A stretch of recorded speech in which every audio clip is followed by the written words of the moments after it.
के वो कुकड़ी नहीं दिंदी जिन्नी कुकड़ी नहीं देंदी जिन्ना इन्हां नूं देने दा शौक है। लिहाजा आप जहाँ भी रहें खुश रहें। चांदी के दिन है आपके पास, थोड़ी सी मेहनत कर लें। यही टाइम है आपके पास अपने फ्यूचर को बनाने का। तो दुआ है मेरी और एडमिन की कि अल्लाह ताला आपको हमेशा जो है वो कामयाब करे।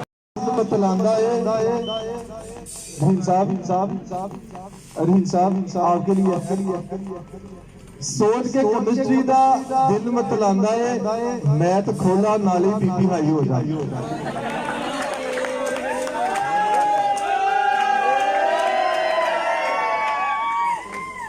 ये मैथ के साथ मोहब्बत है, बच्चों की दूसरा क्यों कर रहे। वो कसमें जे कदी एक भी जवाब रल जाए, वो मैथ जिन्हें कदे वो कबरां विच गल जाए।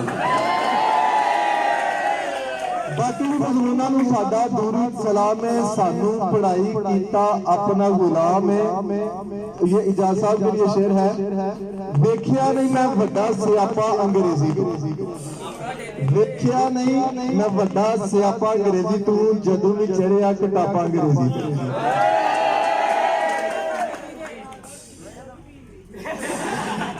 अब्बा जी के बच्चे का भी इत्थे कोई हल नहीं सी।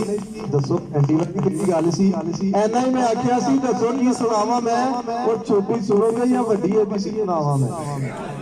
और ये हमारे टीचर्स के लिए जितने भी हम इधर हैं, और जो स्टूडेंट्स हमें बददुआएं देते हैं, कहते हैं टीचर नू आंडे देन उत्ते किदी रोक, टीचर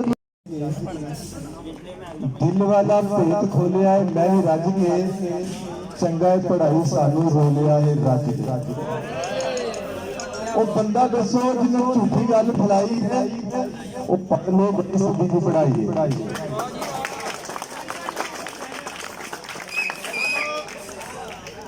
जिन्हें मुंह ओनिया नसीबा वक्को वट लै, वो 6वीं फेल कहता मेरी मन साइंस रख लै। इंज तो नाराज किते चाचा किते डैडी है, मशवरे देने लई सारा खानदान रेडी है। बंदा पूछे एडे जे आप सियाने सी, मेरे नालों अद्धे मार्क्स लैके ते विखाने सी। टिक्के वांगू कोलियां ते सड़ना, ओए होए सानू पुछो कितना औखा है पढ़ना, ओए होए। वो खोला जी किताब जो मुसीबत नराली है, इंज लगदा जिवें उठी आन वाली है।